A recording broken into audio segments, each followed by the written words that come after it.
పట్టుకొని పో. సంపాదన కోసమే పుట్టలేదు నీవు, పోయేటప్పుడు ఏది పట్టుకొని పోవు. పోతున్న వారిని నువ్వు చూచుటలేదా, పోతున్న వారిని నువ్వు చూచుటలేదా. బ్రతికి ఉన్న నీకు వారు పాఠమే కాదా, బ్రతికి ఉన్న నీకు వారు పాఠమే కాదా. ఈ జీవితం విలువైనది, నరులారా రండని సెలవైనది, దేవుని సెలవైనది. మరణము రుచి చూడక బ్రతికే నరుడెవడు, కలకాలమి లోకంలో ఉండే స్థిరుడెవడు. మరణము రుచి చూడక బ్రతికే నరుడెవడు, కలకాలమి లోకంలో ఉండే స్థిరుడెవడు. చిన్న పెద్ద తేడా లేదు మరణానికి, చిన్న పెద్ద తేడా లేదు మరణానికి. కులమతాలు అడ్డంకాలు శ్మశానానికి, కులమతాలు అడ్డంకాలు శ్మశానానికి. ఈ జీవితం విలువైనది, నరులారా రండని సెలవైనది, దేవుని సెలవైనది. పాపులకు చోటు లేదు పరలోకమునందు, అందుకే మార్పు చెందు మరణానికి ముందు. పాపులకు చోటు లేదు పరలోకమునందు, అందుకే మార్పు చెందు మరణానికి ముందు. యేసు రక్తమే నీ పాపానికి మందు, యేసు రక్తమే నీ పాపానికి మందు. కడగబడిన వారికే గొర్రె పిల్ల విందు, కడగబడిన వారికే గొర్రె పిల్ల విందు. ఈ జీవితం విలువైనది, నరులారా రండని సెలవైనది, దేవుని సెలవైనది. ఈ జీవితం విలువైనది, నరులారా రండని సెలవైనది, దేవుని సెలవైనది. సిద్ధపడినావా చివరి యాత్రకు, సిద్ధపడినావా చివరి యాత్రకు. యుగయుగాలు దేవునితో ఉండుటకు, నీ ఉండుటకు. ఈ జీవితం విలువైనది, నరులారా రండని సెలవైనది, దేవుని సెలవైనది.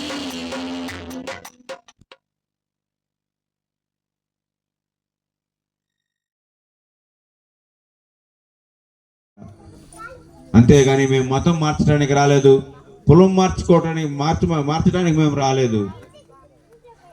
కానీ జనములు తెలియకుండా వారు మతాలు మార్చేస్తారు, కులాలు మార్చేస్తారు అని చెప్పి అబద్ధపు మాటలు చెప్తా ఉంటారు.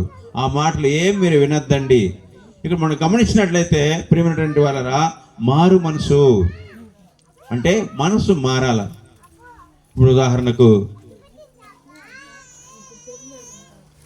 నల్లగా ఉండింది, అది తెల్లగా మారింది. ఒక వస్త్రం అనుకోండి, నల్లగా ఉండింది, ఇప్పుడు తెల్లగా మారింది. ఇప్పుడు ఆ నల్లగా ఉన్నటువంటి వస్త్రం తెల్లగా మారడానికి ఏం చేస్తున్నారు, కారణం ఏమంటే దానికి ఏదో ఒక సోపో సర్పు వేసి లేదా వాషింగ్ మిషన్లో వేసి అది శుభ్రం చేసినప్పుడు ఆ వస్త్రం నల్లగా ఉండింది, తెల్లగా మారిపోయింది.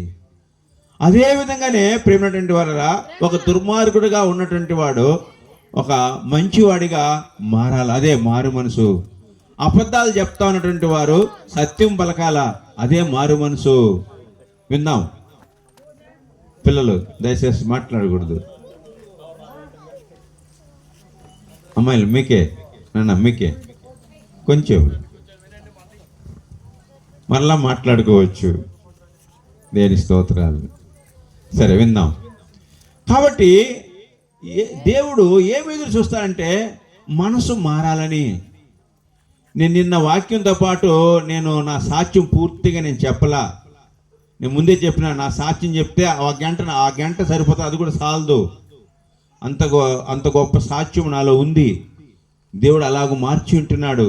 అందుకే నేను ఏం చేసిన, వాక్యానికి తగినట్లుగా కొద్ది సాక్ష్యం చెప్పినాను ప్రేమనటువంటి వాళ్ళరా.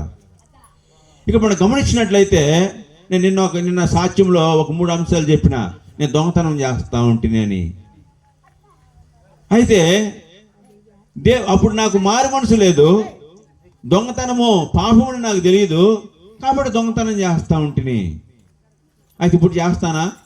చేయను. ఒక చిన్న అబద్ధం చెప్పడానికి నా మనస్సాక్షి ఒప్పుకోదు. ఒకవేళ చిన్న అబద్ధం చెప్పేసినా బయట చెప్పను. ఒక ఇంట్లో అని ఏదో ఒక చిన్న అబద్ధం చెప్పేసినా ఆ రోజంతా బాధపడతా ఉంటాను, ఏమో పెద్ద నేరం చేసినట్లుగా. కానీ నాకు అట్లా అనిపిస్తుంది. అదే నిజమైనటువంటి మారు మనసు కలిగి ఉన్నటువంటి వారికి ఆ మనస్సాక్షి ఒప్పుకోదు. ఒక చిన్న తప్పు చేయాల్సిన, ఒక చిన్న పొరపాటు చేయాల్సిన మనస్సాక్షి ఒప్పుకోదు. అదే ప్రేరేపణ కలగజేస్తూ ఉంటుంది.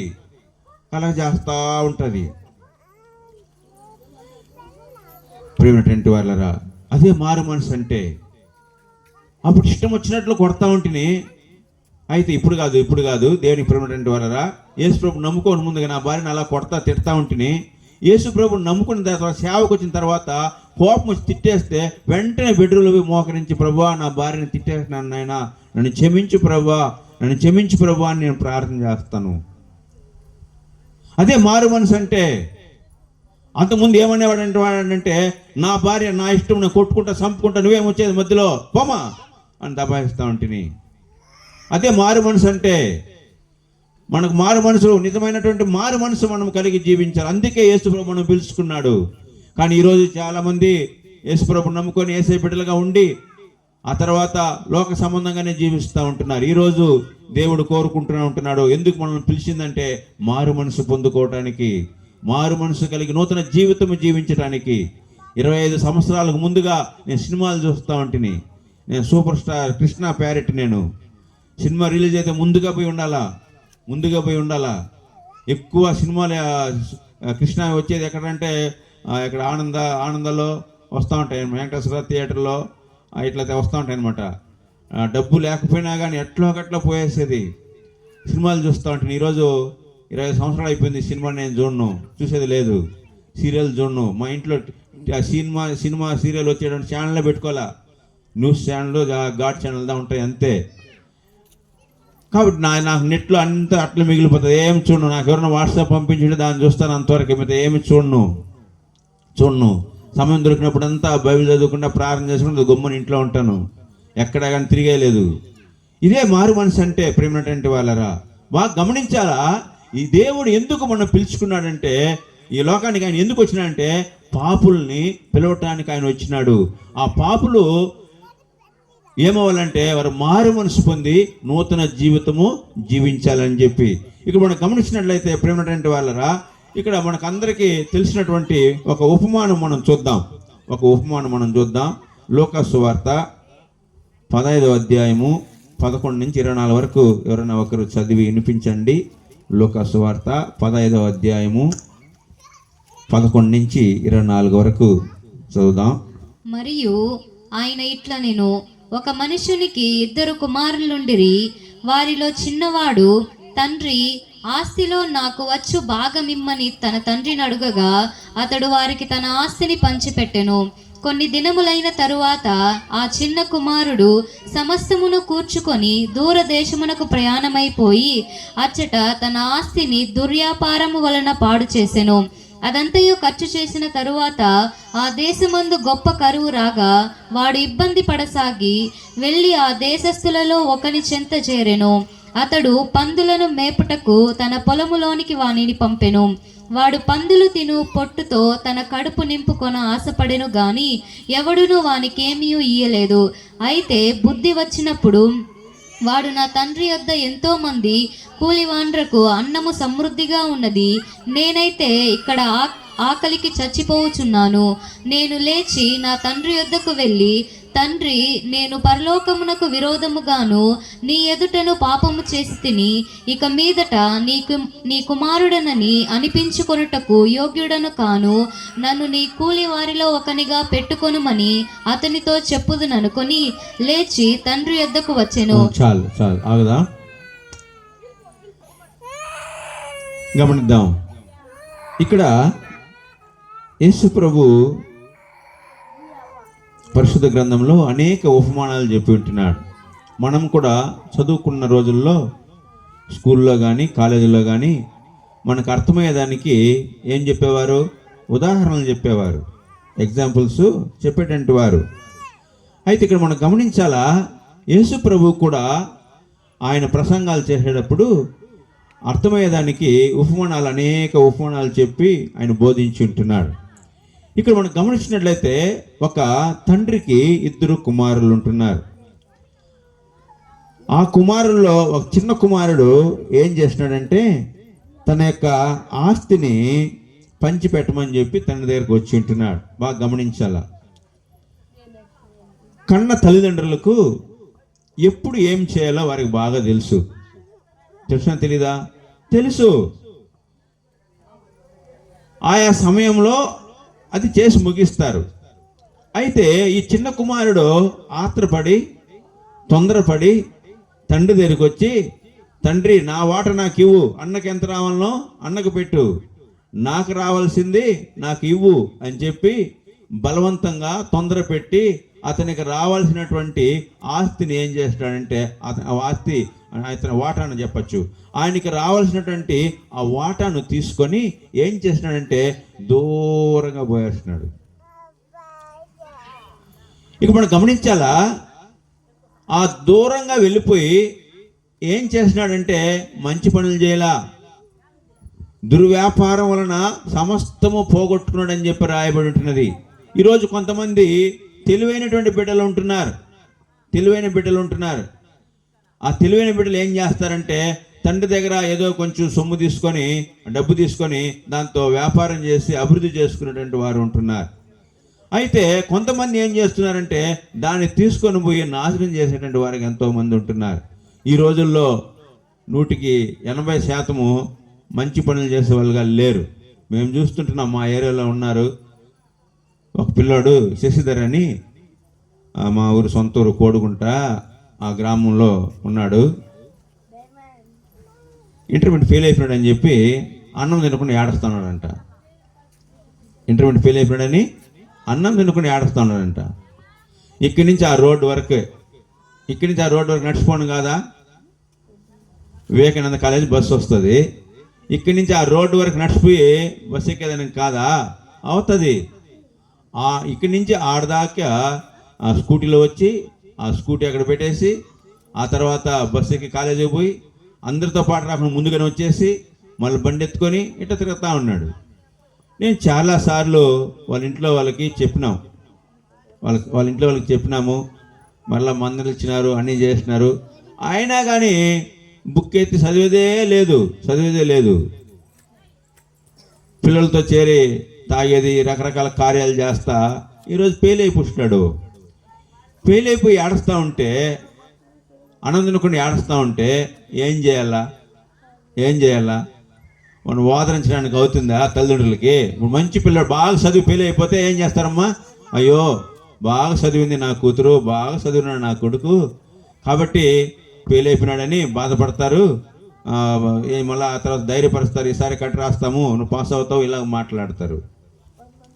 అయితే ఇప్పుడు చూసినా లోక స్నేహం, అందుకే బైబిల్లో ఒక మాట ఉంది, లోక స్నేహము దేవునికి వైరం అని చెప్పి రాయబడి ఉంటున్నది. అన్యుల సహవాసం చేసి వారి క్రియలు నేర్చుకోలేదని చెప్పి రాయబడి ఉంటున్నది. ఇక్కడ మనం గమనించాలా ప్రేమటువంటి వాళ్ళరా, ఏడస్తా వాళ్ళ ఆయన వచ్చినాడు, నన్ను పిలిచినాడు, నువ్వు వచ్చి చెప్దురా అటని చెప్పి పిలిచినాడు. ఈరోజు ఉదయం నేను వెళ్ళిన వాళ్ళ ఇంటికి 6:35, 40 అవుతా ఉంటుంది, ఎవరు లేలా. నేను గుమ్మని వచ్చేసిన. ఎందుకు నేను ఈ మాటలు చెప్తానంటే ప్రేమటువంటి వాళ్ళరా, ఇప్పుడు చెడు సహవాసం చేయకుండా ఆ తిరుగుళ్ళు లేకుండా కూర్చొని చదువుకొని ఉంటే ఈరోజు పాస్ అయి ఉంటాడు, తల్లిదండ్రులకి సంతోషం కలిగి ఉంటుంది, ఆ ఊరోళ్ళు ఆనందించుంటారు, వారు మంచోడు అని చెప్పి ఉంటారు. అయితే అది చేయనందువలన ఈరోజు పాస్ అయ్యి ఆనందంలో కూర్చొని ఏడుస్తున్నానని చెప్తే బాధేస్తుంది ఒక తొట్టు, కానీ వారు చేసిన పనులను బట్టి నేను చెప్తూ ఉంటున్నా. కాబట్టి చాలామంది ఈరోజు పిల్లలు ఏం చేస్తున్నారంటే చెడిపోతూ ఉంటున్నారు, చెడు కార్యాలకు బానిసైపోతూ ఉంటున్నారు. మరి ఎక్కువ మా ఏరియాలో ఈ సీతాంశ కాలేజ్ పిల్లలు ఏం చేస్తారంటే 12 గంటలకు వస్తారు. 12 గంటలకి బర్త్డే అంటే 12 గంటలు కరెక్ట్గా వాళ్ళు. అది మా చర్చి కడతాను, ఆ ముందర వచ్చి ఆ ఆడ కేకులు కట్ చేసేది, కోడిగుడ్లు అంతా తెచ్చి ఒకరి పైన ఒకరు వేసుకునేది, ఓ డమా డుమా అని టపాసులో ముట్టించేసేది, ఓ నల్లరి భయంకరంగా చేస్తూ ఉంటారు. బర్త్డే ఎక్కడ చేసుకోవాలా? ఇంట్లో చేసుకుంటే తల్లిదండ్రులు కూడా ఉన్న పుట్టినోళ్ళు లేదంటే బంధువులు ఆ గ్రామ ప్రజలు అందరూ వచ్చి సంతోషిస్తారు, ఆనందిస్తారు. ఏదో ఆ కేక్ ఇస్తే తినేసిపోతారు. వీళ్ళు కేక్ కూడా తినరు, ఆవు పేడేసినట్లు అట్టట్టే ఉంటుంది. నేను తర్వాత వాకింగ్ పోతాను, అటు చూస్తే అంతా అట్టటే ఒడ్డుగా వేసి ఉంటారమ్మా. ఆ కోడిగుడ్లు అంతా ఒకరి మీద ఒకరు కొట్టుకొని అంతా గలీజ్ చేసి పెట్టారు ఆ రోడ్లో. నేను ఎందుకు ఈ మాటలు చెప్తున్నానంటే ప్రేమటువంటి వాళ్ళరా, ఈరోజు చాలామంది ఏం చేస్తున్నారంటే ఈ చిన్న కుమారుడు లాగానే దుర్వ్యాపారాలు చేస్తూ ఉంటున్నారు.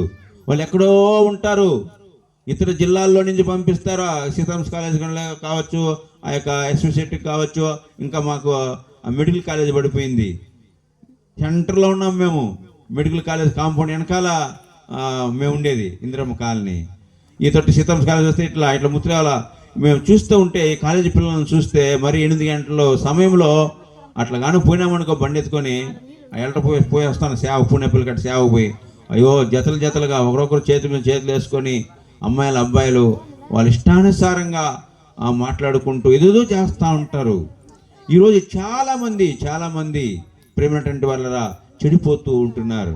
ఈ యొక్క చిన్న కుమారుడు కూడా ఏం చేస్తున్నాడంటే తన యొక్క వాటా తీసుకొని పోయే మంచి కార్యాలకు ఉపయోగించలేదు, దాన్ని ఏదో వ్యాపారం చేసుకుని అభివృద్ధి చేసుకోలేదు. అని దుర్వ్యాపారం వలన ఒకవేళ వ్యభిచారం చేసినచ్చు, ఒకవేళ త్రాగుడు ఖర్చు పెట్టినచ్చు, ఇంకా జూదమాడి ఉండొచ్చు, ఇంకా రకరకాల కార్యాలు చేసి సమస్తము కూడా మొత్తం ఏం చేసినాడో పోగొట్టుకున్న తర్వాత అతనికి తినటానికి ఆహారం లేదు. నేను ఒక చిన్న సాక్ష్యం చెప్తాను, నాలో జరిగింది. మా ఇంట్లో ఏం చెప్పినారంటే గుట్టుగా తినేసి ఇంట్లో పడుండ్రా అని చెప్పినారు. అప్పుడు తాగుబోతుగా ఉన్నప్పుడు అలా చెప్పేవారు. ఎందుకంటే ఊరు గొడవలు తేవద్దు, బయట గొడవలు తేవద్దు, మేము తట్టుకోలేము, గుట్టుగా ఇంట్లో తాగేసి ఇంట్లో పర్మిషన్ ఇస్తా ఉన్నారనమాట, తాగేసి గొమ్మని ఇంట్లో పడుండ్రా అని. నేనేం చేసినానంటే నా వల్లనే కదా మీకు నేనైనా పూడుస్తాను అన్నాను. ఊరికటంటే వాళ్ళు నిజంగానే పోమని చెప్పేసినారు. సరే ఏం చేయాలా అర్థం కాల, ఎక్కడ పోవాలా అర్థం కాల, ఏడో పోయేదానికి డబ్బులు లేవు, ఏమి లేదు. చెప్పేసినాము ఇంట్లో పోతాను పో, నేను నీకు రాను మీ ఇంటికి అని చెప్పి నేను వెళ్ళిపోయినా. తిరుపతి పోతే మా ఫ్రెండ్ ఒక అతను ఉన్నాడు, ప్రసాద్ అని, అతను ఇప్పుడు లేడు, ఆర్టీసీ కండక్టర్గా ఉండి యాక్సిడెంట్లో చనిపోయినాడు. అతను చాలా మంచోడు, చేర్చుకున్నాడు ఇంట్లో. ఒక వారం రోజులు పెట్టుకున్నాడు. వారం రోజులు పెట్టుకొని ఉంటే వాళ్ళమ్మ ఒకరోజు కాలు ఎత్తుకుని వచ్చిందని తనేదానికి. ఎందుకంటే బూత్ మాటతో మాట్లాడింది, అది నేను చెప్పను, దేని స్తోత్రాలు. ఎందుకంటే నువ్వు వచ్చే నా కొడుకుని తాగుబోతుగా మార్చేసినావని. ఆయన నా గురువు, నాకు నేర్పించింది ఆయన, తాగేది ఇంటర్మీడియట్ 89లో నేర్పించింది ఆయనే నాకు. నేను పోయి ఆయన్ని నేను తాగుబోతుగా మార్చేసినానని చెప్పేసి ఆమె గొడవకు వచ్చింది. సరే ఇంకెక్కడ ఉండకూడదు, దూరంగా వెళ్ళిపోదామని ట్రైన్ ఎక్కేసిన. నేరుగా ట్రైన్ ఎక్కి రాజమండ్రికి వెళ్ళిపోయినాను. ఎందుకు వెళ్ళానంటే ఆ గోదావరి నదిలో మునిగితే నా పాపాలంతా పొడుస్తుందని నాకు ఒక ఆలోచన వస్తే వెళ్ళిపోతున్నా. ఆ రోజుకి ఆ ట్రైన్లో పట్టుకున్నారు, ఎవరి పేరు ఒక పేరు చెప్పేసేది.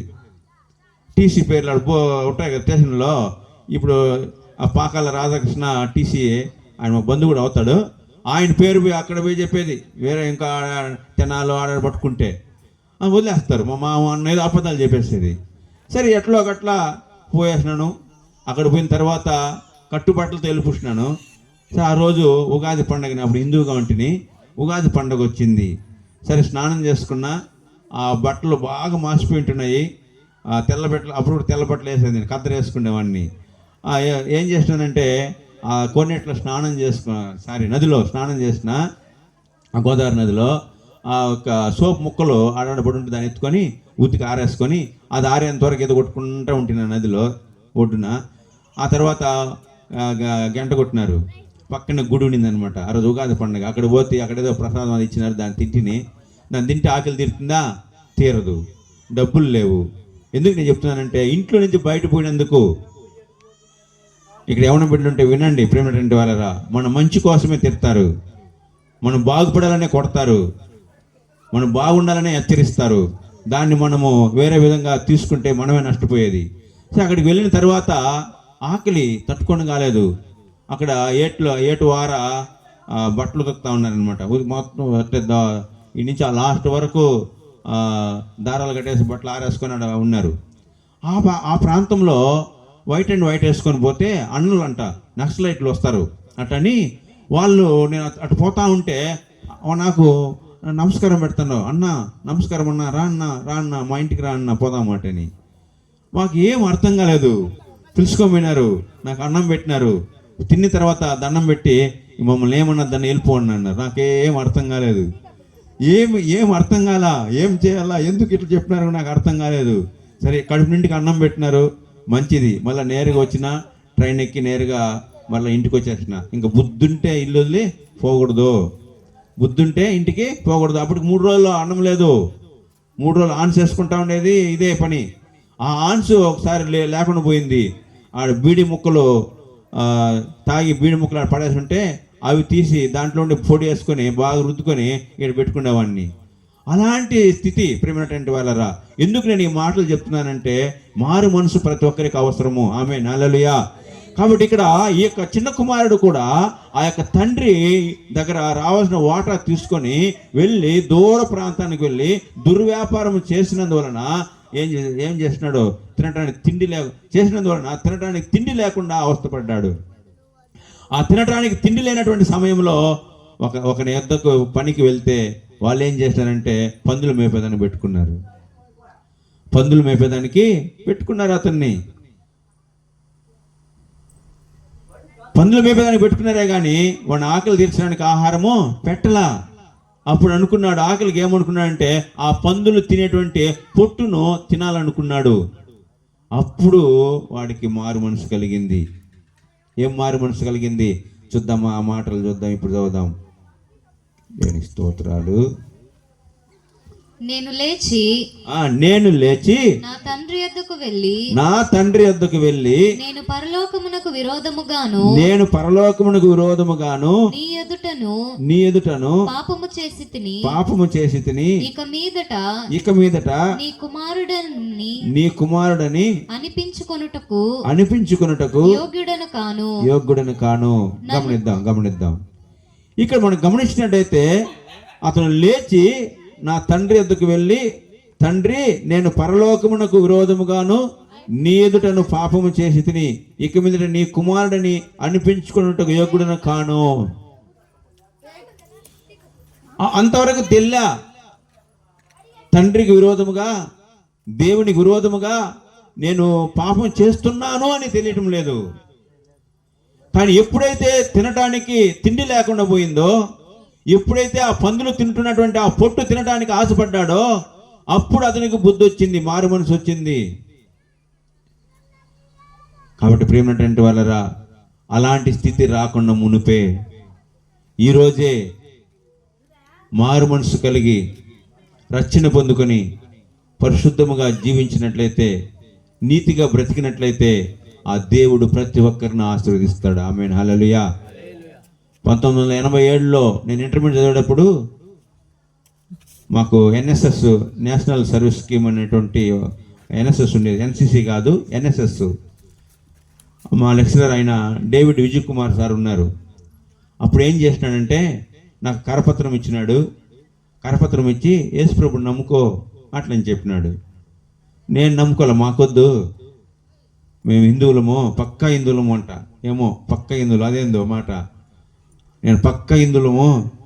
మా ఊర్లో గ్రామదేవత గుడి ఉంది, మా తాత పూజారి, మా నాయన దున్నపోతులను పొడులు నరికేది, మేకపోతులు నరికేది, గిరిగిలంతా మేము నాకు వద్దు సార్ అటని చెప్పిన. నాయన నా మాట విను, యేసుప్రభుని నమ్ముకో, నీకు మంచి భవిష్యత్తు ఇస్తాడంటే నేను నమ్మలా.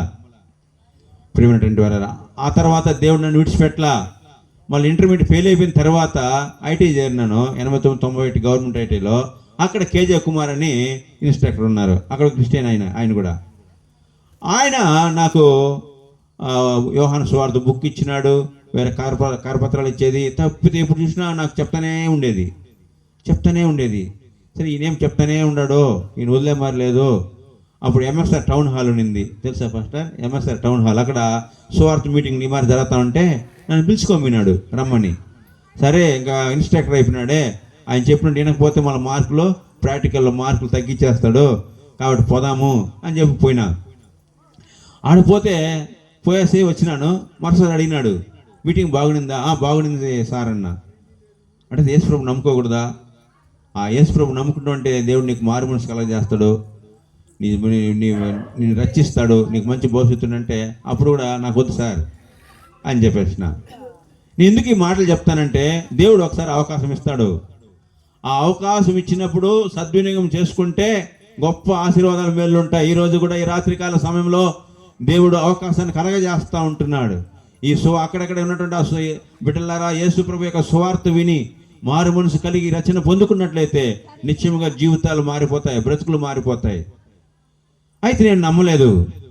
అయితే 1998లో నాకు వివాహమైన తర్వాత 99లో పెద్ద భూకంపంలాగా గొడవలంతా ఏర్పడి విడాకుల వరకు వచ్చిన తర్వాత మరలా కరపత్రం తీసుకుని నేనే చర్చికి వెళ్ళిన. అదే ఆ రోజే గుట్టుగా 87లో దేవుడు నమ్ముకోవడం అంటే, 87లో డేవిడ్ విజయకుమార్ సార్ చెప్పినప్పుడు దేవుడు నమ్ముకోవడం అంటే త్రాగుబోతుగా ఉండేవాడిని కాదు, కొట్లాట్లు వచ్చేది కాదు, ఏది ఉండేది కాదు. ఇంకా దేవుడి గొప్పగా ఆశీర్వదించి ఉంటాడు. అయితే ప్రియమైనటువంటి వాళ్ళరా, ఆ యొక్క మారు మనసు చాలా అవసరము. ప్రతి ఒక్క మనిషికి మారు మనసు అవసరం. ఒక ఆయమ, దేవుని స్తోత్రాలు, ఏమ్మా ఇలాగే మాట్లాడుతూ ఉంటావు, అలాగ మాట్లాడకూడదంటే, నేను మాట్లాడేది ఇంతే, నువ్వు అర్థం చేసుకో, మనసు మార్చుకో అంటే ఏం చెప్తారో, మార్చుకుంటానయ్యా పాస్టర్ అయ్యా అంటే అది ఎట్లుంది, నేను మాట్లాడేది ఇంతే. అలాంటి వాళ్ళు ఎంతోమంది ఉన్నారు. నేను ఇంతే అంతే అంటే ఈ చిన్న కుమారుడికి వచ్చిన గతి వస్తుంది. ఈ చిన్న కుమారుడికి వచ్చినటువంటి గతి ఖచ్చితంగా వస్తుంది. నేను అనుభవించగా చెప్తున్నా, నేను అబద్ధాలు చెప్పటంలా, ప్రేమ ఒకవేళ పాస్టర్ ఇలా చెప్పని నేను చెప్పటంలా, పరిశుద్ధాత్మ దేవుడు నాలో ప్రేరేపిస్తున్నాడు కాబట్టి నేను చెప్తూ ఉంటున్నాను. కాబట్టి ఇక్కడ మనం గమనించినట్లయితే యేసు ప్రభు ఈ లోకానికి ఎందుకు వచ్చినాడంటే మారు మనసు పొందుటకు, పాపులను పిలవటానికి ఆయన వచ్చి ఉంటున్నాడు. కాబట్టి ఇక్కడ మనం గమనించినట్లయితే ఈ చిన్న కుమారుడికి అప్పుడు మారు మనసు వచ్చింది. అప్పుడు ఏమనుకున్నాడు, నా తండ్రికి కుమారుడిగా కాదు కానీ నా తండ్రి ఇంట ఒక పని మనిషిగా చేర్చుకోమని చెప్దామని వచ్చి ఉంటున్నాడు. అయితే దూరంగా ఉండగానే తండ్రి చూసి అతన్ని పిలుచుకొని కౌకులించి ముద్దు పెట్టి వెంటనే అతను చనిపోయినాడు మరలా తిరిగి బ్రతికినాడని చెప్పి ఒక మంచి విందు చేసినట్లుగా మనం చూస్తూ ఉంటున్నాం. కాబట్టి ప్రేమైనటువంటి వాళ్ళరా, ప్రతి ఒక్క మనిషి ఏం చేయాలంటే మారు మనసు పొందాలా, పాత జీవితాన్ని విడిచిపెట్టేయాలి, కొత్త జీవితాన్ని జీవించాలా. పరిశుద్ధ గ్రంథంలో కొరింథీయులకు రాసిన పత్రికలో ఒక మాట ఉంది, చూద్దామా, 2 కొరింథీయులు 5:17 చూడండి. కాగా ఎవడైనను క్రీస్తునందున్న ఎడల వాడు నూతన సృష్టి, పాతవి గతించెను, ఇదిగో క్రొత్తవాయెను, సమస్తము క్రొత్తవాయెను. ఉందా ఆ మాట? సమస్తమును దేవుని వలనైనది ఆయన మనలను క్రీస్తు ద్వారా తనతో సమాధానపరుచుకొని ఆ సమాధానపరచు పరిచర్యను మాకు అనుగ్రహించెను. సరే చాలు. అక్కడ ఏముందంటే, కాగా ఎవడైనను క్రీస్తునందున్న యెడల వాడు నూతన సృష్టి, సమస్తము పాతవి గతించను, సమస్తము నూతనంగా మారని చెప్పి రాయబడి ఉంటున్నది. ఇక్కడ మారు మనసు అంటే ఏమిటంటే ప్రేమటువంటి వాళ్ళరా, పాతవి గతించిపోవాలా, పాతది ఏది ఉండకూడదో, పాత సరుకు పోవాలా, అంత కొత్త సరుకు రావాలా. దేవునికి స్తోత్రాలు. నేను అప్పుడు నోరు తెరిస్తే బూతు మాటలు మాట్లాడుతూ ఉంటుంది, వాత ప్రారంభమవుతుంది, అటనేది కొట్టేది. అయితే ఈరోజు చిన్న పిల్లలను రే అన్నా నేను, నిజము, చిన్న పిల్లలను కూడా రే అని చెప్పి పిల్లలను రే అనే మాట మర్చిపోయినాను నేను. కాబట్టి ఇక్కడ మనం గమనించినట్లయితే అదే మారు మనసు అంటే ట్రాన్స్ఫర్మేషన్ ఉండాలి మనలో. కాబట్టి ఇక్కడ ప్రేమైనటువంటి వాళ్ళరా, ఈ చిన్న కుమారుడికి మారు మనసు వచ్చింది. ఏం మారు మనసు వచ్చింది?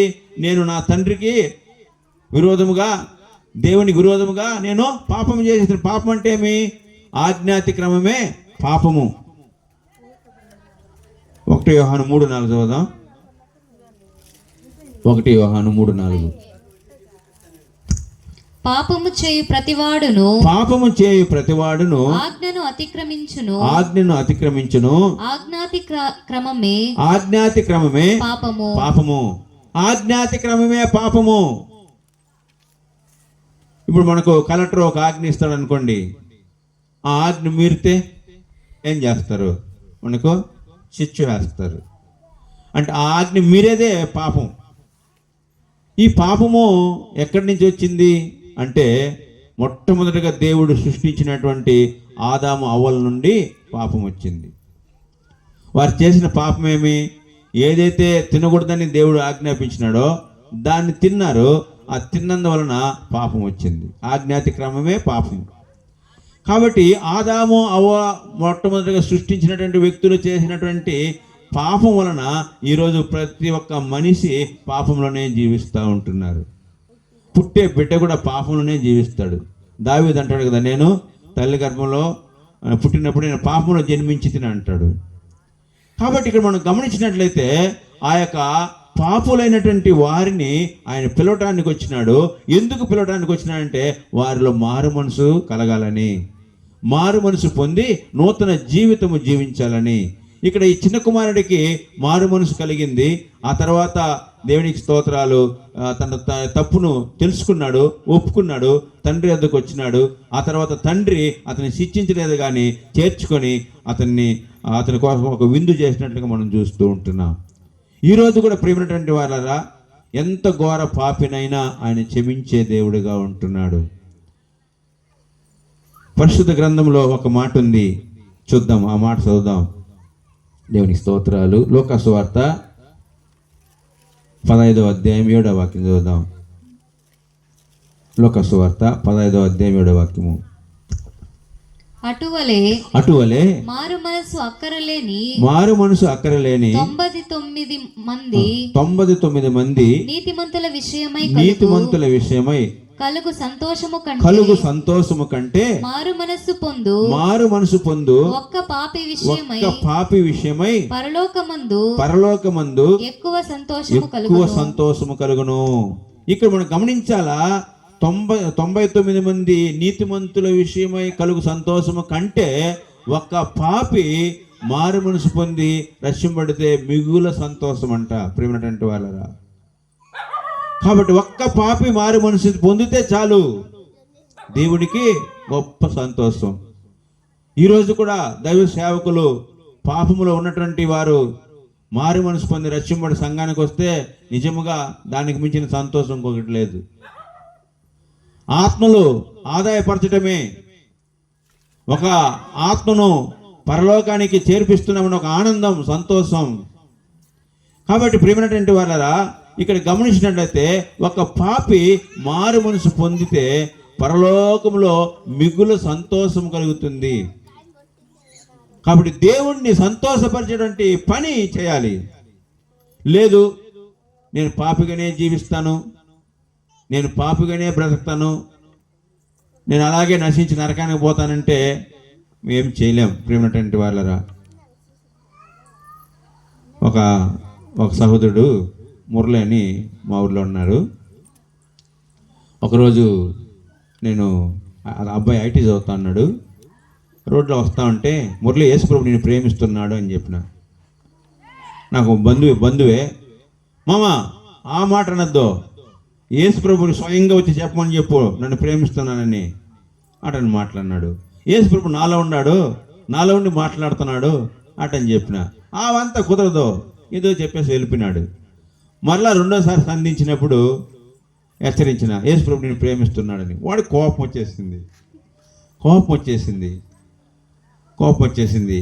సరే ఇంకొందేం మాట్లాడకూడదు అని చెప్పి నేను వెళ్ళిపోయినా. మరలా మూడోసారి కనిపించినప్పుడు నేను చెప్పిన, ఈ మరి నీ మీద కంప్లైంట్ వచ్చింది అటని చెప్పిన. కంప్లైంట్ వచ్చింది నీ మీద, జాగ్రత్తగా ఉండు అటంటిని. ఏం కంప్లైంట్ అంటే, వాడు అమ్మాయిల ఫోటోలు తీస్తాను రోడ్లో, వేరే అమ్మాయిల ఫోటోలు తీస్తా అంటే వాళ్ళ పేరెంట్స్కి తెలిసిపోయి కొట్టాలని చెప్పి ప్లాన్ చేసినారని నాకు తెలిసింది. అవంతా వద్దు మానుకోటంటే, మామ నువ్వు అనుభవించిన దాంట్లో కాలుబాగుని అనుభవించద్దా, చూసుకుందాంలే అన్నాడు. నేను అనుభవించినాను, నష్టపోయినాను, నువ్వు అలా నష్టపోకూడదు. వాళ్ళ అమ్మ కూడా లేదు, యాక్సిడెంట్లో చనిపోయింది, చిన్నప్పుడే మా ఊరికి వచ్చేసినారు, మా అవ్వాలూరు వాళ్ళది. సరే అని చెప్పేసి నేను హెచ్చరిస్తే అలా మాట్లాడినాడు. చెప్పినప్పుడు సరే నేను మారుతాను, మనసు మార్చుకుంటాను అని చెప్పుంటే ఆ తెల్లట దెబ్బలు తిన్నాడు. నేరుగా ఐటీఐకి పోయేదానికి ఇప్పుడు బైపాస్ రోడ్లో అప్పుడు తెల్లారితో ట్రిప్ బస్సు వస్తూ ఉంది, 8:30కి వస్తూ ఉన్నాయి, అరగంట బస్సులో తిప్పుతూ ఉన్నారు. నేరుగా బస్సు ఎక్కినాడు, అంతే. ఆ బస్సు ఎక్కిపోయినాడు, టకటకాని స్కూటర్లో బుల్లెట్లో అడ్డం పెట్టేసి నిలిచి కూడా అయినారు బాగా. నేను అప్పుడు లేదు, నాకు తెలిసింది, చాలా బాధేసింది, నాకు చాలా బాధేసింది. ఆ చెప్పినప్పుడు మామగా చెప్తాన్నాడు కదా, సరే నేను మనసు మార్చుకుంటాను, నేను ఆ పని చేయను, నేను గుట్టుగా ఉంటాను అని ఉంటే, లేదు యేసుప్రభు ప్రేమిస్తున్నాడంటే సరే ప్రేమించిని నేను వేసేపటిగా మారిపోతున్నాను ఉంటే అలాంటి పరిస్థితి వచ్చేది కాదు. కాబట్టి ఇక్కడ మనం చెప్పినప్పుడు దాన్ని ఏం చేస్తారంటే వేరే విధంగా ఆలోచిస్తారు, వాళ్ళకి ఇంకేం పని లేదనుకుంటారు, ఈ విధముగా ఉంటారు. కాబట్టి మనం గమనించాలా ప్రేమటువంటి వాళ్ళరా, మారు మనసు చాలా అవసరము. సరైనటువంటి మారు మనసు కలిగి జీవించాలా.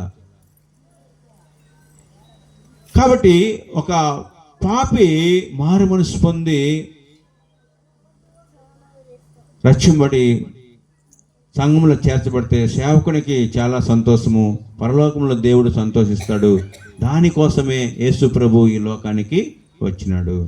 ఆ తర్వాత మొట్టమొదటిగా పాపులను పిలవడానికి ఆయన ఈ లోకానికి వచ్చినాడు. రెండవదిగా నశించిన దాన్ని వెతికి రక్షించడానికి వచ్చినాడు. లూకా సువార్త 19:10 చూద్దాం. లూకా సువార్త 19:10. నశించిన దానిని వెదికి రక్షించుటకు మనుష్య కుమారుడు వచ్చెనని అతనితో చెప్పాను. చాలు. ఎవరైనా నశించిన దాన్ని వెతికి వస్తారా? నా ప్రశ్న. ఎవరు రారు. నా అనుభవంలో ఎవరు రారు. నా దగ్గరికి ఎవరు రాలా. దేవునికి స్తోత్రాలు. వాడు అట్లే సావని, వాడు అట్లే నాశనం అయిపోయి, వాడు ఎప్పుడు ఊరు వెళ్ళిపోతారు. నా జీవితంలో జరిగింది ప్రేమటువంటి వాళ్ళరా. అయ్యో వాడు మంచివాడు, ఎందుకు ఇలాగ అయిపోయినాడు అని ఒక్కరు కూడా అనలా. వాడు కొవ్వు, వాడికి పొగురు, వాడికి అట్లే జరగాల. ఇంకెవరు ఇస్తారు వాడికి పెట్టిన ఉండి పిల్లని పోయేసిందట. అయ్యో ఇంటి నుంచి బయట వస్తే ప్రేమటువంటి వాళ్ళరా రకరకాల మాటలు. ఊర్లోనే ఉండాలంటే నాకు ఇష్టం ఉండదు. అంత అన్నానికి వస్తాను, అన్నం తినేసి 5 నిమిషాలు 10 నిమిషాలు ఉంటాను అంతే, తినేసి అట్లా పోస్తాను. ఆ అన్నానికి వచ్చేటప్పుడు కూడా ఉన్న కాదు మా అమ్మ మూల కూర్చొని ఆడుస్తూ ఉంటుంది. అవును, ఎవరు నశించిన దానిని రక్షించడానికి రారు.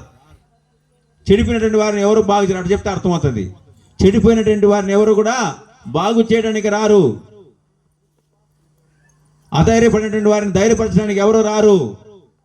కానీ మన యేసయ్య నశించిన దానిని వెతికి రక్షించడానికి ఆయన మనిషి కుమారుడుగా వచ్చి ఉంటున్నాడు. ఇక్కడ ఒక మాట గమనించాలా, మనిషి కుమారుడుగా వచ్చానని చెప్పి రాయబడి ఉంటున్నది. ఆయన దేవుని కుమారుడు, ఆయన దేవుడు. ఆయన పరలోకంలో ఉన్నటువంటి మహిమనంతా విడిచిపెట్టి ఈ భూమి మీదకి ఆయన ఏం చేసినాడంటే మనిషి కుమారుడుగా ఆయన వచ్చి ఉంటున్నాడు. ఈ యొక్క మనుషుల యొక్క మధ్యలో జన్మించి మనుషుల యొక్క కష్టాలు బాధలు అవన్నీ తెలుసుకోవాలని, మనుషుల్ని నూతన సృష్టిగా మార్చాలని చెప్పి ఆయన ఏం చేసినాడంటే మనిషి కుమారుడుగా కన్నిక గర్భంలో ఆయన జన్మించి ఉంటున్నాడు. 2025 సంవత్సరాలకు క్రితము ఆయన ఈ భూమి మీద మనిషి కుమారుడుగా ఆయన జన్మించి ఉంటున్నాడు. ఇక్కడ గమనించాలా, ఆ మాట ఎవరి గురించి చెప్పబడిందంటే ఆ జక్కయ్య గురించి ఇక్కడ రాయబడి ఉంటున్నది. ఆ జక్కయ్య ఏం చేసేవాడు? సుంకపు గుత్తదారుడైన. ఆ మాటలు కొన్ని చదువుతావా? కొంచెం వింటే బాగుంటుంది. ఫస్ట్ నుంచి చదవండి, కొన్ని మాటలు చదవండి. ఆయన సంచరించుచు యెరికో పట్టణంలో ప్రవేశించి దాని గుండా పోవుచుండెను. ఇదిగో సుంకపు గుత్తదారుడును ధనవంతుడునైన జక్కయ్య అను పేరు గల ఒకడు యేసు ఎవరో అని చూడగోరెను గాని పొట్టివాడైనందున జనులు గుంపుగూడి ఉండుట వలన చూడలేకపోయెను. అప్పుడు యేసు ఆ త్రోవను రానయుండెను గనుక అతడు ముందుగా పరిగెత్తి ఆయనను చూచుటకు ఒక మేడి చెట్టెక్కెను. యేసు ఆ చోటికి వచ్చినప్పుడు కన్నులెత్తి చూచి, జక్కయ్య త్వరగా దిగుము, నేడు నేను నీ ఇంట ఉండవలసి ఉన్నదని అతనితో చెప్పగా అతడు త్వరగా దిగి సంతోషముతో ఆయనను చేర్చుకొనెను. అందరూ అది చూచి ఈయన పాపి అయిన మనుషుని యొద్ద బస చేయ వెళ్ళనని చాలా సనుగుకొనిరి. జక్కయ్య నిలవబడి, ఇదిగో ప్రభువా, నా ఆస్తిలో సగము బీదలకిచ్చుచున్నాను. నేనెవని యొద్దనైనను అన్యాయముగా దేనినైనను తీసుకొని ఎడల అతనికి 4 గంతలు మరలా చెల్లింతునని ప్రభువుతో చెప్పెను. అందుకు యేసు, ఇతడును అబ్రహాము కుమారుడే, ఎందుకనగా నేడు ఈ ఇంటికి రక్షణ వచ్చి ఉన్నది. ఆమేన్. ఇక్కడ గమనించినట్లయితే ఈ జక్కయ్య సుంకపు గుత్తదారుడుగా ఉంటున్నాడు. అంటే పన్ను వసూలు చేసేటువంటి వ్యక్తి. ఇక మనం గమనించినట్లయితే ఈరోజు కూడా చాలామంది ఏం చేస్తున్నారంటే వడ్డీ వ్యాపారం చేస్తూ ఉంటున్నారు. నేను అప్పుడే మురళి అనే సహోదరుడు గురించి చెప్పినానే, వాడు కూడా ఈరోజు 10 రూపాయలు వడ్డీకి ఇస్తూ ఉంటున్నాడు. 10 రూపాయలు వడ్డీ. మనం గమనించినట్లయితే వడ్డీకి తీసుకునే వాళ్ళు ఎవరు తీసుకుంటారు? ధనవంతులు తీసుకుంటారా? తీసుకోరు. వడ్డీకి తీసుకునే వాళ్ళు ఎవరు తీసుకుంటారమ్మా? పేదవాళ్ళు, కూలి చేసుకున్నటువంటి వారు, జరగినటువంటి వారు వడ్డీకి తీసుకుంటారు. ఇప్పుడు వారు కష్టపడి సంపాదించి తినడానికి తిండి లేక, సరైన వసతులు లేక, వస్త్రాలు లేక, బిడ్డలను చదివించలేక వాళ్ళు బాధపడతా ఉంటే వాళ్ళ దగ్గర ఎక్కువగా వడ్డీ తీసుకుంటా ఉంటే అది ఆశీర్వాదమా శాపమా? శాపమే. అలాంటి పని ఇతను చేస్తూ ఉంటున్నాడు జక్కయ్య. అయితే ఈ జక్కయ్య యేసుప్రభు ఎవరో అని చూడాలనుకున్నాడు. ఇతను పొట్టివాడుగా ఉన్నందువలన చూడలేకుండా పోయి మరలా యేసుప్రభు ఈ దారిలో వస్తాడు కదా అని చెప్పి అతను వెళ్ళి మేడి చెట్టుకి అక్కడ చెట్టు మీద కూర్చుని ఉంటున్నాడు. మన దేవుడు చూస్తున్నటువంటి దేవుడు. ఆమేన్, హల్లెలూయా. మన దేవుడు చూస్తున్నటువంటి దేవుడు. కీర్తన 139లో మనకు బాగా తెలుసు. అక్కడ కూర్చుండుట, లేచుట, నడుచుట, పడుకొనుట అంతా కూడా ఆయన చూస్తూ ఉన్నటువంటి దేవుడు. కాబట్టి అక్కడ గమనించినట్లయితే ఆ యొక్క జక్కయ్య ఆ మేడి చెట్టు మీద ఉన్నప్పుడు యేసు ప్రభు అక్కడికి వచ్చి, జక్కయ్య నేడు నేను నీ ఇంట ఉండవలసి ఉన్నదని చెప్పి దిగిరమ్మని చెప్పినప్పుడు వచ్చి అతను చేర్చుకుంటాడు. ఇక్కడ మనం గమనిద్దాం ప్రేమటువంటి వాళ్ళరా, అక్కడ ఏమిరా విషయం అంటే, నేను ఎవరి దగ్గరైనా అన్యాయంగా ఆ మాట చదువమ్మా. జక్కయ్య నిలవబడి, ఇదిగో ప్రభువా, నా ఆస్తిలో సగము బీదలకిచ్చుచున్నాను. నేనెవని యొద్దనైనను అన్యాయముగా దేనినైనను తీసుకొని ఎడల అతనికి 4 గంతలు మరలా చెల్లిస్తానని ప్రభువుతో చెప్పాను. చూడండి అక్కడ ఏం చెప్తున్నాడంటే 4 గంతలు ఏం చేస్తానంట, అన్యాయంగా ఎవరి దగ్గర తీసుకో అంటే 4 గంతలు చెల్లిస్తానని చెప్తా ఉంటున్నాడు. అంటే అతను ఆ యొక్క వ్యాపారం చేస్తూ ఉన్నందువలన, ఆ వడ్డీ వ్యాపారం చేస్తున్నందువలన అతను నశించిపోతుంటున్నాడు, దా యొక్క పనిలో నశించిపోతూ ఉంటున్నాడు. అయితే యేసు ప్రభు వచ్చినాడు, అతన్ని రక్షించినాడు, అబ్రాహాము కుమారుడిగా మార్చేస్తున్నాడు. కాబట్టి ఇక్కడ మనం గమనించినట్లయితే ఒకవేళ వ్యాధితో నశించిపోతూ ఉంటున్నారా, లేదా ఇబ్బందులతో నశించిపోతూ ఉంటున్నారా, పోరాటాలతో నశించిపోతూ ఉంటున్నారా, అలాంటి వారిని వెతికి రక్షించడానికి ఆయన ఈ రాత్రి వచ్చి ఉంటున్నాడు. కాబట్టి ఆయన ప్రతి ఒక్కరిని కూడా రక్షించేటువంటి దేవుడిగా ఉంటున్నాడు. కాబట్టి మన దేవుడు పాపులను పిలుచుటకు ఆయన వచ్చి ఉంటున్నాడు. రెండవదిగా నశించిన దానిని వెతికి రక్షించడానికి ఆయన వచ్చి ఉంటున్నాడు. దేవునికి స్తోత్రాలు. ఆ తర్వాత మూడవదిగా మనం గమనించినట్లయితే మత్తయి సువార్త 20వ అధ్యాయము 28వ వాక్యం చదువుదాం. మత్తయి సువార్త 20వ అధ్యాయము 28వ వాక్యము. అలాగే మనుష్య కుమారుడు పరిచారము చేయించుకొనుటకు రాలేదు గాని పరిచారము చేయుటకును అనేకులకు ప్రతిగా విమోచన క్రయధనముగా తన ప్రాణము నిచ్చుటకును వచ్చెనని చెప్పెను. ఆమేన్, హల్లెలూయా. ఇక్కడ గమనిద్దాం ప్రేమైనటువంటి వాళ్ళరా, యేసు ప్రభు ఎందుకు ఈ లోకానికి వచ్చినాడంటే ఆయన పరిచారము చేయటానికి వచ్చి ఉంటున్నాడు, చేయించుకోవటానికి రాలా. ఈరోజు చాలామంది ఏమి కోరుకుంటారంటే పరిచారం చేసుకోవాలని కోరుకుంటారు. అంటే ఇతరులకు పరిచయం చేయాలని ఎవరు అనుకోరు, పరిచారం చేయాలి, సహాయం చేయాలని కానీ పని చేయాలని కానీ ఎవరు అనుకోరు.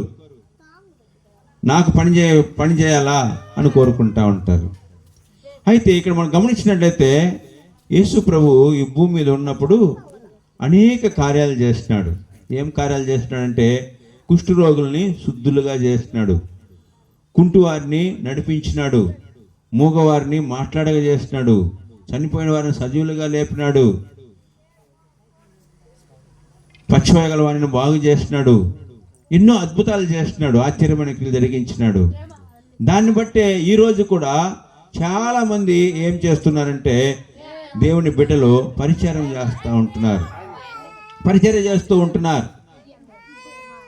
మనకు తెలుసు ఒరిస్సాలో ట్రైన్ గ్రహంని సజీవ దహనంగా కాల్చేస్తున్నారు, తెలుసు కదా. దేనికి స్తోత్రాలు. వారు ఏం చేసేవారంటే కుష్ఠరోగుల మధ్యలో పరిచయం చేస్తూ ఉంటున్నారు. ఆ యొక్క కుష్ఠరోగాన్ని తన చేతులతో శుభ్రపరిచేటువంటి వారు, వారికి మందులు పూసేటువంటి వారు, అలాగ పరిచయం చేస్తారు. ఏం కారణం అంటే యేసు ప్రభు కూడా ఈ లోకానికి వచ్చి ఏం చేస్తున్నాడో ఆయన పరిచారం చేస్తున్నాడు కనుక ఆయన బిడ్డలైనటువంటి ఆయన సేవకులంటే మనం కూడా ఏం చేయాలా, పరిచారం చేయాలని చెప్పి వారు పరిచారం చేసి ఉంటున్నారు. కాబట్టి దేవుడు మనకు ఒక మాదిరికరంగా ఉంటున్నాడు. పరిచారము చేయించుకున్నటకు రాలేదు కానీ పరిచారము చేయటానికి వచ్చినాడని చెప్పి ఉంటున్నాడు. అంత మాత్రమే కాదు ప్రియమైనటువంటి వారు, అనేకులకు ప్రతిగా విమోచన క్రయధనముగా తన ప్రాణమునిచ్చుటకు వచ్చెను. ఇక్కడ క్రయధనముగా ఏం చేసినంటే ప్రాణం ఇచ్చినాడు. ఇప్పుడు ఉదాహరణకు ఒక వస్తువు కావాలా, ఒక పెన్ను అనుకోండి, పెన్ను ఊరికేస్తారా? అంగడికి వెళ్ళి అడిగితే ఊరికేస్తారా? ఒక తెలిసిన వాళ్ళు ఉంటే ఇచ్చేయచ్చు. కానీ ఒక పెన్ను కావచ్చు, లేదా ఒక సబ్బు కావచ్చు, ఏదైనా కానీ ఒక వస్తువు అనుకోండి, దానికి ఏమి ఇవ్వాలా?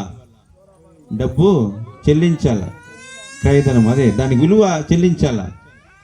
అయితే ప్రేమటువంటి వాళ్ళరా, నిన్ను నన్ను రక్షించడానికి ఆయన క్రయధనముగా ఏం పెట్టినాడంటే ప్రాణం పెట్టినాడు. ఆయన రక్తము కార్చినాడు కలవరి శిలువలో. ఆయన రక్తము కార్చినందువలనే, ఆ రక్తం వలనే మనము ఈరోజు యేసయ్య బిడ్డలుగా మారి ఉంటున్నాం. అందుకే మీరు నా సొత్తు, నేను మిమ్మల్ని విలువ పెట్టి కొన్నాను అంటాడు. మనమంతా ఆయన సొత్తు. ఏం విలువ అంటే రక్తం అనేటువంటి రక్తాన్ని ఇచ్చి కొనుక్కున్నాడు మనల్ని. రక్తం ఇచ్చి సంపాదించిన సంఘం అని చెప్పి రాయబడి ఉంటున్నది.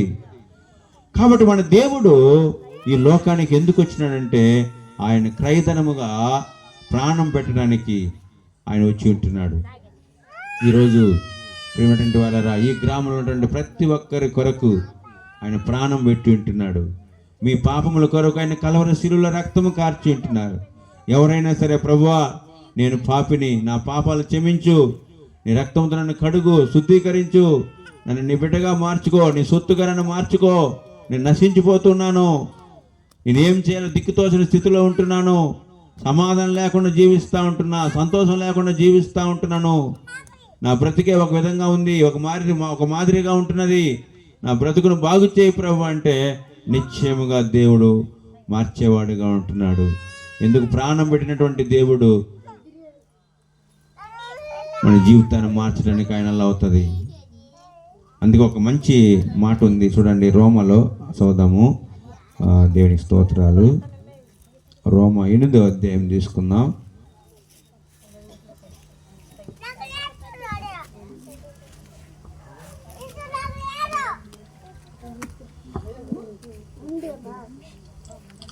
రోమ 8.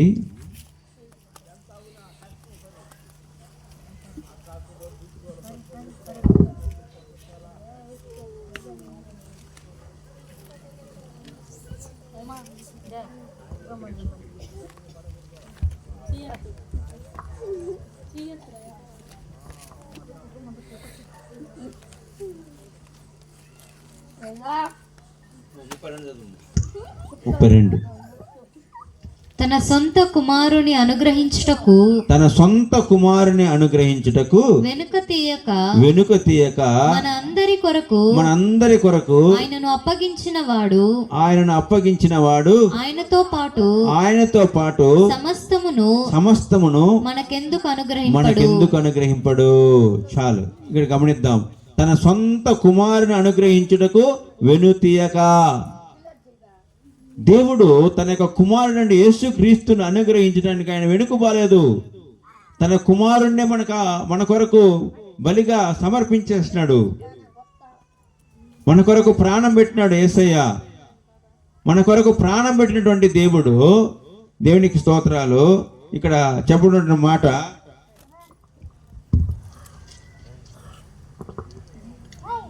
సమస్తమును ఎందుకు మనకు అనుగ్రహింపడు.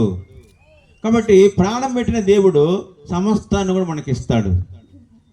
మేమైతే ప్రేమటువంటి వారు, ఈ మాటను బట్టి నాకు చాలా విశ్వాసం, ధైర్యం వచ్చింది. నేను సేవ ప్రారంభించినప్పుడు 2003లో సేవ ప్రారంభం చేసినప్పుడు ఏమి లేదు, ఇంట్లో చిన్న గుడిసె వేసుకొని అక్కడ పూణేపల్లి గ్రామంలో ఫస్ట్ ఉగ్రాణపల్లికి వెళ్తే అక్కడ 2 నెలలు అక్కడ పరిచర్య చేసిన తర్వాత అక్కడ వచ్చి వేరే RSS వారు వచ్చి ఇక్కడ సేవ చేయకూడదు, ఇక్కడ చర్చడానికి వీల్లేదు, ముందుగా ఖాళీ చేసుకుని వెళ్ళిపో అట్లా అని చెప్పి నేనేం భయపడలా. కానీ ఆ ఇంటికి వెళ్ళాలని తొందర పెట్టినారు. ఒకరేమో ఇల్లు ఇస్తానని చెప్పి అడ్వాన్స్ తీసుకుని ఆఫీస్ ఇచ్చేసినారు. సరే, వేరే ఒక ఇంట్లో ఉంటే ఆమెను ఇబ్బంది పెట్టి అక్కడి నుంచి ఖాళీ చేయించేస్తున్నారు. సరే, వచ్చేస్తున్నాము. సరే, ఎక్కడ పోవాలా అని గుర్తు తెలియకుండా, ఎక్కడ పోవాలని ఏం చేయాలని అర్థం కాకుండా ఒక విధంగా ఒక మాదిరిగా అయిపోయినా. కొత్త కదా, సేవకు వచ్చిన కొత్త కదా, రూమ్ అడిగితే రూమ్ ఏమంటారు, ఇక్కడేమో చర్చి కట్టకూడదు, ఈ ఊర్లో ఉండకూడదు అంటారు. సేవకని వచ్చేసినాను, ఏం చేయాలా అర్థం కాకుండా. సరే, అత్తగారి ఊరిలో పుణేపుల్లోనే అక్కడ ఒక చిన్న గుడిసె వేసుకొని అక్కడ ఉంటిమి. ఉన్నప్పుడు ప్రేమటువంటి వాళ్ళరా, మాకు ఏమి లేదంటే వసతులు ఏమి లేవు. కనీసం కింద సాపు కూడా లేదు. పాస్టర్ది చీర వేసుకొని పడుకునేది, ఇంకొక చీర కప్పుకునేది. వానాకాలము ఒకటే చలి, గడగడగడ వణకుతూ ఉంటున్నాము. ఒకరోజు మా మామ వచ్చి చూసేసినాడు మమ్మల్ని. చూసేస్తే అప్పుడు ఆయన మేస్త్రి పని చేస్తాడు, 60 రూపాయలు ఆయన కూలి. ఆ రోజంతా కష్టపడి 60 రూపాయలు ఎత్తుకొని పోయి 60 రూపాయలతో బెడ్షీట్ తీసుకొని ఇచ్చినాడు మాకు. అలాగూ మేము సేవలో శ్రమ పడ్డాము ప్రేమటువంటి వాళ్ళరా. సైకిల్లోనే మేము ప్రయాణం చేస్తూ ఉంటుంది. పెద్ద కుమారుని ముందర భార్య మీద కూర్చొని పెట్టేసి చిన్న కుమారుని ఎత్తుకొని వెనకాల పాస్టర్ కూర్చుంటే మేము 4 సైకిల్లోనే పోయేవాళ్ళము. ఇలాగ సైకిల్లో ప్రయాణం చేసేది. సైకిల్ పంచర్ అయిపోతే 10 రూపాయలు ఉండదు పంచర్ వేసుకోవడానికి. వారం రోజులు మూలు ఉంటుంది పంచర్ వేసుకోవడానికి లేకుండా. సేవింగ్ వారానికి ఒకసారి చేసేది, 1 రూపాయి బ్లేడ్కి లేకుండా. అవును ప్రియమైనటువంటి వారా, 50 పైసలు షాంపూ 6 షాంపూ వేసేది, ఆ 50 పైసలు షాంపూ లేకుంటే సోప్తిని బులుక్కునేసేది, సరిగ్గా కూడా ఇడవదు. ఇలాంటి స్థితిలో ఉంటిమి. ఎప్పుడైతే ఈ యొక్క మాట నేను చదివినానో, ఆ యొక్క మాటను పట్టుకొని ప్రార్థన చేసినప్పుడు నిజముగా అన్ని సమస్తము కూడా సమకూరుస్తా ఈరోజు ఆశ్చర్యకరంగా అద్భుత రీతిగా దేవుడు నడిపిస్తూ ఉంటున్నాడు. ఆ సైకిల్లో వెళుతున్నటువంటి నాకు ఈరోజు 4 బండ్లు ఇచ్చినాడు, 4 స్కూటర్లు ఇచ్చినాడు. కొత్త బండ్లు 3 తీసినాము. అవును, అది సుజుకి జిక్సర్ స్పోర్ట్స్ బండి ఇచ్చిన మొట్టమొదటి మా కుమారుడికి. మరలా స్కూటీ బండి కొత్తది తీసుకున్నాను, పోయినసారి తీసుకున్నాను 1,21,000 పెట్టి. ఆ తర్వాత మా కొడుకు 2.5 లక్షలు పెట్టి బుల్లెట్ ఇచ్చిన.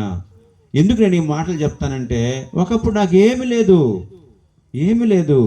రేషన్ బియ్యం తీసుకున్నాను కూడా కష్టం, 5.5 రూపాయలు అప్పుడు రేషన్ బియ్యం డబ్బు ఇచ్చి తీసుకోవాలా. ఇప్పుడైతే ఫ్రీగా ఇస్తూ ఉంటున్నారు. అలాంటి స్థితిలో మేము ఉంటిమి. కాబట్టి ప్రియమైనటువంటి వాళ్ళరా, ఇక్కడ మనం గమనించినట్లయితే మనకు సమస్తము కూడా సమకూర్చేటువంటి దేవుడిగా ఉంటున్నాడు. ఎందుకంటే ఆయన ఎందుకు వచ్చినాడు ఈ లోకానికి? మనకు క్రయధనముగా ప్రాణం పెట్టడానికి ఈ లోకానికి వచ్చి ఉంటున్నాడు. తన కుమారుణ్ణి బలిగా దేవుడు పంపించి ఉంటున్నాడు. ఆయన మన కొరకు బలి అయిపోయినాడు, రక్తం గార్చినాడు. ఆ దేవుణ్ణి మనం నమ్మినట్లయితే సమస్తము కూడా దేవుడు మనకు సమకూరుస్తాడు. ఏ కొరత లేకుండా ఆయన నడిపిస్తాడు. ఒక్కరోజు కూడా ఒక అతను అన్నాడు ఫోన్ చేసి, బుల్లెట్ తీసుకుంటాడు, బుల్లెట్కి పెట్రోల్ యాడ్ చూస్తుంది అన్నాడు. బుల్లెట్ ఇచ్చిన నా దేవుడు పెట్రోల్ ఇస్తాడని చెప్పిన. ఆమేన్, హల్లెలూయా. పోయిన వారంలో కాట్పేట పోయినాము, తక్కువ అని చెప్పేసి ఫుల్ ట్యాంక్ చేయించేస్తాం మా కొడుక్కి. దేవుని స్తోత్రాలు. నిజం. ఎందుకు నేను ఈ మాటలు చెప్తానంటే, ఆయన ఎందుకు వచ్చినాడని తెలుసుకుంటే ప్రేమైనటువంటి వాళ్ళరా, మనలో విశ్వాసం వస్తుంది, ధైర్యం వస్తుంది. ప్రతిరోజు ఆయన మనం నడిపిస్తూ ఉంటాడు, ఆశ్చర్యకరంగా నడిపిస్తాడు, అద్భుత రీతిగా నడిపిస్తాడు. ఒకవేళ ఈరోజు నింటకంటే కొంచెం మెత్తగా వాక్యం వచ్చిన చినేమో కానీ ప్రేమైనటువంటి వాళ్ళరా, కానీ మన దేవుడు గొప్ప దేవుడు. ఆయన గొప్ప కార్యాలు చేసే దేవుడిగా ఉంటున్నాడు. కాబట్టి మనం చివరిగా ఇంకొక వాక్యం చదువుకొని ముగించుకుందాం. శనికలు 2 పడతా ఉంది, పైన చూస్తూ ఉన్నారు. దేవుని స్తోత్రాలు. ఆ సమయం కూడా అయిపోతా ఉంది. ఇంకొక వాక్యం చూద్దాం. 1 యోహాను 3:8.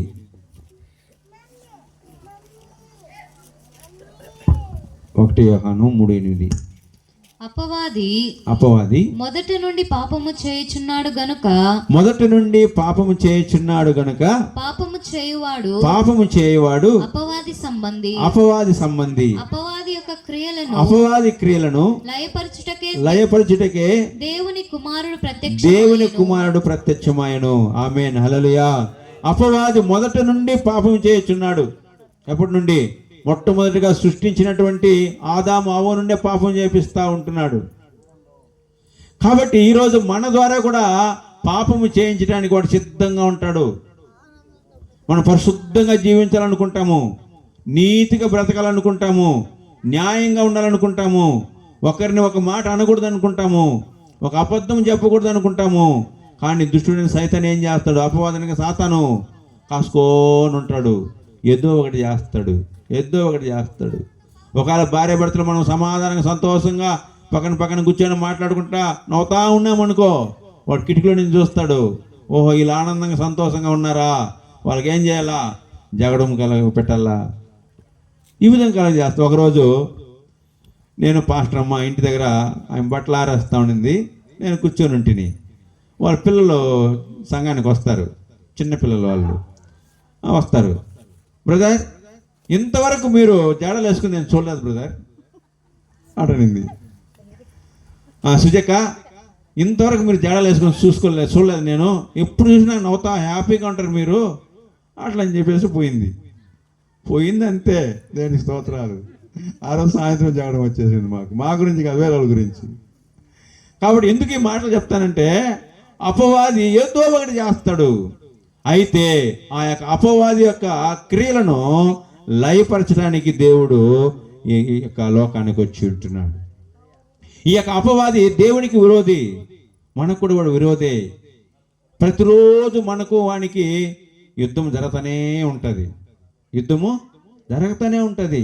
నేను సాయంకాలం వచ్చేటప్పుడు మాకు యుద్ధము, మాకు కాదు, నాకు పాశ్రమకు కాదు, నాకు కుమారుడు వస్తానన్నాడు, వేరే మా వదిన కూతురు వస్తానని లావణ చక్కగా పాటలు పాడుతుంది, బాగా ఆరాధన చేస్తుంది.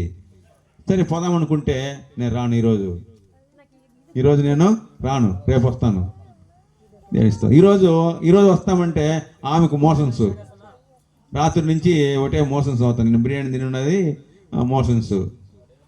ఆమె సాయంత్రం కూడా వస్తే నలుగురు రావాల్సింది, రాని కాల. కానీ దేవుని క్రియలు ఆగిపోతాయా? ఆగిపోవు.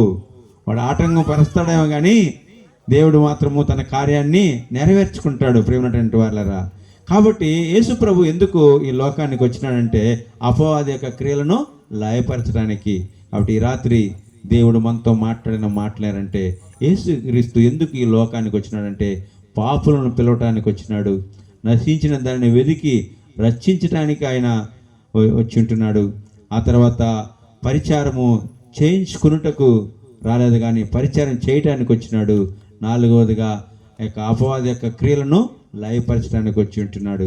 కాబట్టి ఈ రాత్రికాల సమయంలో ప్రేమటువంటి వారరా, ఎవరైనా సరే నశించిపోతున్నట్లయితే ఏదో ఒక దాంట్లో నశించిపోతూ ఉంటారు. మనకు తెలియకుండా కొన్ని కార్యాలు జరుగుతూ ఉంటాయి. ఒక చిన్న సాక్ష్యమే, సమయము అయిపోయింది నాకు ఇచ్చిన సమయము. ఒక చిన్న సాక్ష్యమే. ఈ యొక్క అపవాది చేసిన క్రియ మా ఇంట్లో ఏం చేసినాడంటే, నా కుమారుడు శామ్యూల్ పెద్ద అబ్బాయి బైబిల్ కాలేజీ పంపించినాను. 2020లో పంపించినాను, 19లో పంపించినాను. పంపించినప్పుడు అక్కడ ఏం జరిగిందంటే, ఆడ మెటీరియల్ వచ్చి ఇంగ్లీషు, టీచింగ్ వచ్చి తమిళ్. వీడికి ఇంగ్లీష్ రాదు, తమిళ్ రాదు, తెలుగులో రాసుకొని చదవాల. అర్థమవుతుందా నేను చెప్పే మాటలు? అంటే ఇంగ్లీష్ సరిగ్గా చదివేది రాదు, తమిళ్ బొత్తిగా రాదు.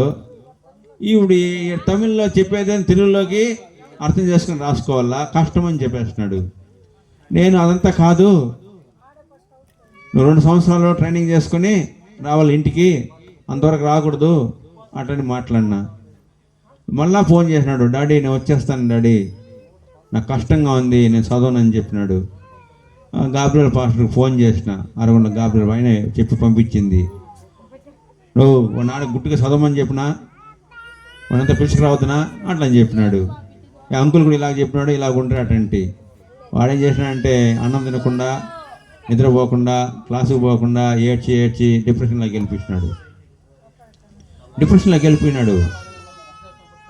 నైట్లో వాచ్మెన్ దగ్గరికి వచ్చి నన్ను పంపించి ఇంటికి పోతే మా డాడీ తిడతాడు, తిరుపతిలో మా బాబాయ్ వాళ్ళు ఉన్నారు, ట్రైనింగ్కి ఇచ్చాను వెళ్ళిపోతాను ఇలాగని.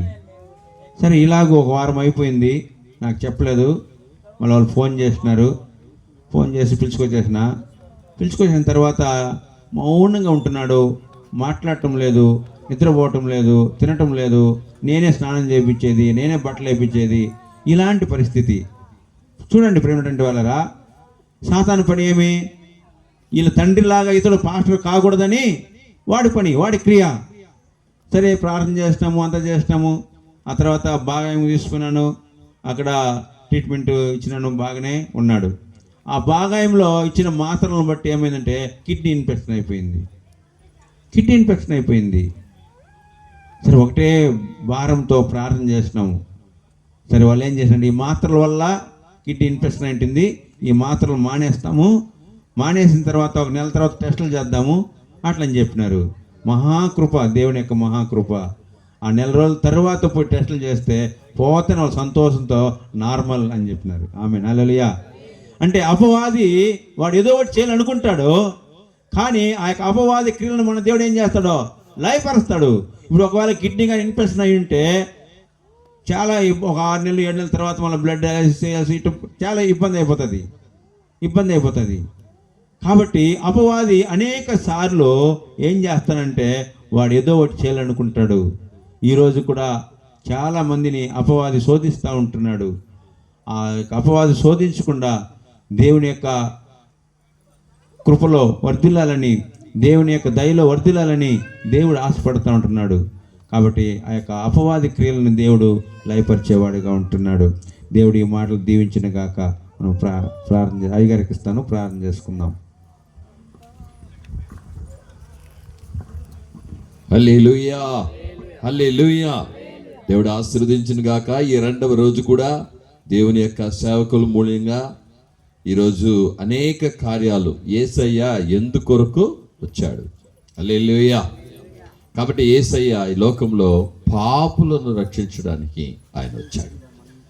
చక్కగా ఆయన యొక్క కార్యాలు చెప్తూ యవ్వనస్తులు ఎలా పాడైపోతున్నారు, యవ్వనస్తుల కార్యాలను మనకు చెబుతూ మారు మనస్సు పొందాలా అని దేవుడు ఎదురు చూస్తూ ఉన్నాడు. ఆ మారు మనస్సు యేసుక్రీస్తులో జరుగుతుంది.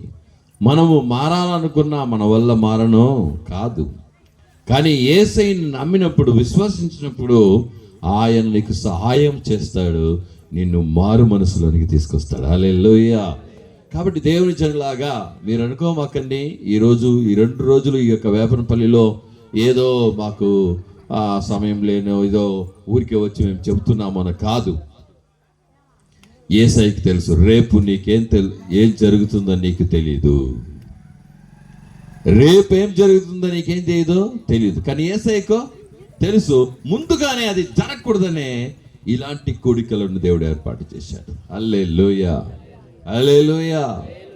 మేము ఒకరోజు కుప్పకల్లు మేడుకు పోయినాం నెలకు ప్రార్థనకు. ఆ రోజు అయ్యా ఏం వాక్యం చెప్పాలయ్యా అని చెప్పి లాజరస్ యొక్క కార్యాన్ని గురించి మాట్లాడమన్నాడు. ఇంట్లో యేసయ్య మార్తా మరియ వారికి ఇంటికి వెళ్ళాడు. ఎందుకు వెళ్ళాడంటే ఆయనకు తెలుసు లాజరు చనిపోతాడని. ముందుగానే వెళ్ళి ప్రేయర్ చేసినాడు. తిరిగి వచ్చినప్పుడు చనిపోయిన లాజరును దేవుడు లేపాడని. ఈరోజు ఎందుకు తీసుకొచ్చాడంటే రేపేం జరగబోతుందో నీకు తెలీదు, అందుకని ఈరోజు తీసుకొచ్చాడు అని చెప్పేసి ఆ రోజే చెప్పేసి ప్రయత్నం చేసేసి వచ్చినాడే. మరుసటి రోజే వాళ్ళకి పాము గరిచేసింది, హాస్పిటల్లో చేర్పించేశారు. ఫోన్ చేస్తాను నాకు అంటే దీనికోసమే యేసయ్య ముందుగానే వచ్చి చెప్పాడు. వెంటనే ప్రేయర్ చేసినాం. ఆయన కరిచిన వెంటనే యేసయ్యా అని పిలిచాడు.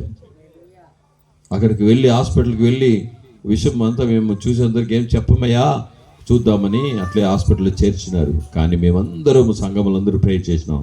అతనికి దేవుడు జీవమునిచ్చాడు. హల్లెలూయా. ఈ 2 రోజులు ఈ కోడికలో దేవుని మాటలు ఈరోజు వింటున్న దేవుని జనులారా, రేపేం జరుగుతుందో నీకు తెలీదు, యేసయ్యకి తెలుసు. అది జరగకూడదని 2 రోజుల కోడిక ఇక్కడ దేవుడు ఏర్పాటు చేశాడు. నువ్వు నాశనం అయిపోకూడదు, శత్రువు నిన్ను తాకకూడదు, శత్రువు నిన్ను ఏదో ఒకటి చేయాలని, గ్రామంలో ఏదో ఒకటి చేయాలని వాడు పన్నాగం పని ఉన్నాడు. అందుకే 2 రోజుల యొక్క కోడిక, అందుకే ఈ మాటలు వాటిని తప్పించడానికే, వాటిలో నువ్వు చిక్కుకోకుండా ఉండడానికే యేసయ్య మాటలు ఈరోజు విని విశ్వాసంతో దేవుని నువ్వు అంగీకరించి విశ్వాసించినప్పుడు దేవుడు గొప్ప కార్యాలు చేస్తాడు, తప్పిస్తాడు నిన్ను. హల్లెలూయా, ఆమేన్. మనమందరం ఒకరిద్ది ప్రార్థన చేసుకుంటాం. దేవుడు చక్కగా దేవుని యొక్క సేవకులు, అందుకే మేమేమనంటే సేవకులకి దేవుడు ఏ మాటలు ఇచ్చాడో ఆ మాటలే మేము పలుకుతాం. మా ఇష్టానుసారంగా కార్యాలు చెప్పడం కాదు.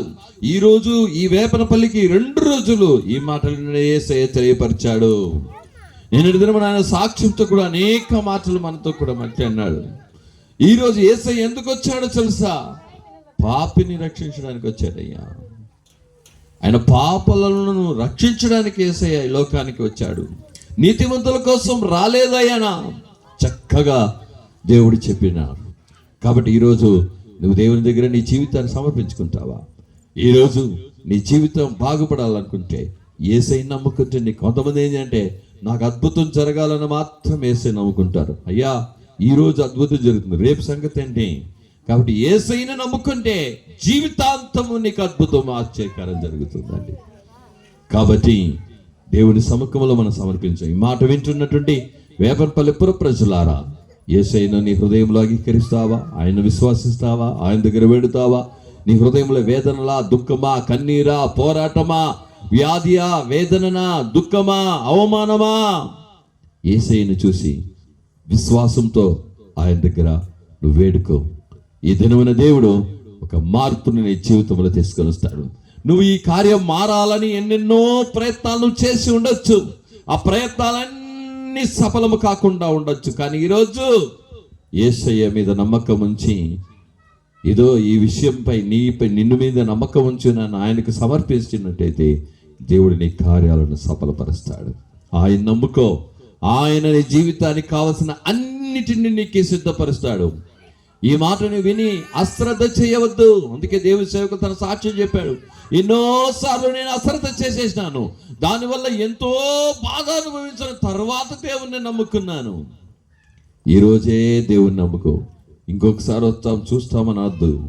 ఇంకొకసారి వచ్చేలోగా నీ జీవితంలో ఏం జరుగుతుందో నీకు తెలియదు. ఈరోజు ఉండి రేపుకి వెళ్ళిపోయే ఒక కార్యం, ప్రాణము ఈరోజు ఉంది, రేపు ఉంటుందో లేదు తెలియదు. సహోదరి సహోదరుడా, ఇదే సమయము, ఈరోజే రక్షణ దినము, ఈరోజే నీ మారు మనసు పొందు, ఈరోజు నీ జీవితాన్ని యేసయ్యకు సమర్పించు, ఈరోజు నీ హృదయంలో దేవునికి చోటివ్వు, ఈరోజు పాపాలను వదిలిపెట్టు, పాపానికి మనస్తాపపడు, పశ్చాత్తాపపడు, దేవుని దగ్గర పాపమును క్షమించమని అడుగు. దేవుడు నిన్ను శుద్ధీకరిస్తాడు, దేవుడు నీ పాపాలు క్షమిస్తాడు. దేవుడు నీ పాపాలకు దండనివ్వడానికి రాలేదు, దేవుడు నీ పాపాలు క్షమించడానికి వచ్చాడు. ఈరోజు నువ్వు పాపివని గ్రహించి యేసయ్య దగ్గర నా పాపాలు క్షమించయ్యా అని మనసారా నువ్వు అడిగినట్టయితే యేసయ్య నీ పాపాలు క్షమిస్తాడు. ఆయన రక్తం చేత కడగబడతాడు. యేసు రక్తము సకల పాపంలో ఉండి నిన్ను పరిశుద్ధులుగా చేయని రాయబడి ఉన్నది. ఈ రెండో రోజు దేవుడు మనతో, ఈ గ్రామంతో వచ్చిన వారితో దేవుడు మాట్లాడినాడు. మనమందరి దేవుడి సమర్పిద్దాం. దేవుడు చెప్పిన పని మనం చేయడమే మా పని. విశ్వసించి దాన్ని అంగీకరిస్తే మీకు ఒక ఆశీర్వాదం. ఏకీభవుతాం, ప్రార్థన చేసుకుంటాం. స్తోత్రములు తండ్రి.